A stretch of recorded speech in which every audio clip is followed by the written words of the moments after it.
ಬೆಳಗಾವಿಯಲ್ಲಿ ಕೇಂದ್ರ ಸಚಿವೆ ಶೋಭಾ ಕರಂದ್ಲಾಜೆ ಅವರ ಹೇಳಿಕೆ ಇದು. ಬಿಜೆಪಿ ಬಹಳಷ್ಟು ಹಾಲಿ ಸಂಸದರಿಗೆ ಟಿಕೆಟ್ ಸಿಗಲ್ವಾ ಅನ್ನೋ ವಿಚಾರಕ್ಕೆ ಸಂಬಂಧಪಟ್ಟಂತೆ ಅವರು ರಿಯಾಕ್ಷನ್ ಕೊಟ್ಟಿದ್ದಾರೆ.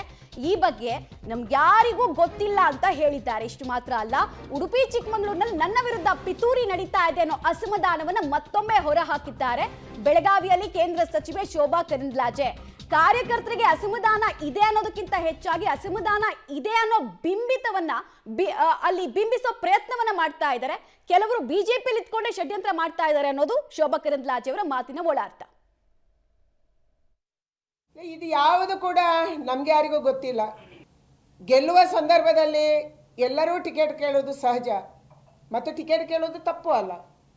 ನಮ್ಮ ಕಾರ್ಯಕರ್ತ ಪ್ರತಿಯೊಬ್ಬನಿಗೆ ಕೂಡ ಯಾರು ನಮ್ಮ ಪಕ್ಷಕ್ಕಾಗಿ ಹಲವಾರು ವರ್ಷಗಳ ಕಾಲ ದುಡಿದಿದ್ದಾರೆ ಅವರೆಲ್ಲರಿಗೂ ಕೂಡ ಟಿಕೆಟ್ ಕೇಳುವಂಥ ಹಕ್ಕಿದೆ. ಆದರೆ ನಮ್ಮ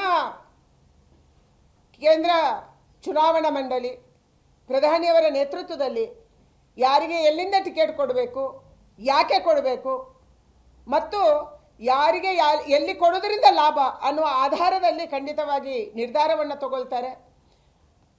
ನಂಗೆ ಗೊತ್ತಿಲ್ಲ ಯಾರ್ಯಾರಿಗೆ ಟಿಕೆಟ್ ಸಿಗುತ್ತೆ, ಹಾಲಿಯವರಿಗೆ ಸಿಗುತ್ತೋ ಸಿಗಲ್ವೋ, ಸಿಕ್ಕರೆ ಎಷ್ಟು ಜನಕ್ಕೆ ಸಿಗುತ್ತೆ, ಇದು ಯಾವುದು ಕೂಡ ಇದೆಲ್ಲವೂ ಕೂಡ ಮಾಧ್ಯಮದಲ್ಲಿ ಸೋಷಿಯಲ್ ಮೀಡಿಯಾದಲ್ಲಿ ಚರ್ಚೆ ಆಗ್ತಾ ಇರುವಂಥ ವಿಚಾರ. ಆದರೆ ಪ್ರಧಾನಿ ಎಲ್ಲೂ ಹೇಳಿಲ್ಲ, ನಡ್ಡಾ ಅವರು ಎಲ್ಲೂ ಹೇಳಿಲ್ಲ. ನಡ್ಡಾ ಅವರು ಬೆಳಗಾವಿಗೆ ಬಂದಿದ್ರು, ಅವರೆಲ್ಲೂ ಯಾರಿಗೆ ಟಿಕೆಟ್ ಕೊಡ್ತೀವಿ ಯಾರಿಗೆ ಟಿಕೆಟ್ ತಪ್ಪಿಸ್ತೀವಿ ಅಂತ ಹೇಳಿಲ್ಲ. ನಮ್ಮ ಅಮಿತ್ ಶಾ ಅವರು ಎಲ್ಲೂ ಹೇಳಿಲ್ಲ.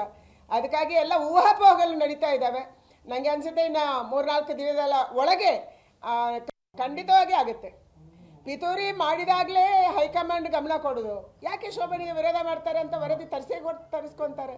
ಆವಾಗ ಸತ್ಯ ಗೊತ್ತೇ ಆಗುತ್ತೆ. ನನ್ನ ಕ್ಷೇತ್ರದಲ್ಲಿ ನಾನು ಬಹಳ ಸ್ಪಷ್ಟವಾಗಿ ಹೇಳಿದ್ದೀನಿ, ಅಭಿವೃದ್ಧಿ ಆಧಾರದಲ್ಲೇ ನಾನು ಓಟ್ ಕೇಳ್ತೀನಿ. ಯಾಕೆಂದರೆ ನಮ್ಮ ಕ್ಷೇತ್ರಕ್ಕೆ ಕಳೆದ 10 ವರ್ಷದಲ್ಲಿ ಬಂದಂಥ ಸಂಸ್ಥೆಗಳು ಹಿಂದೆ ಎಂದೂ ಬಂದಿಲ್ಲ.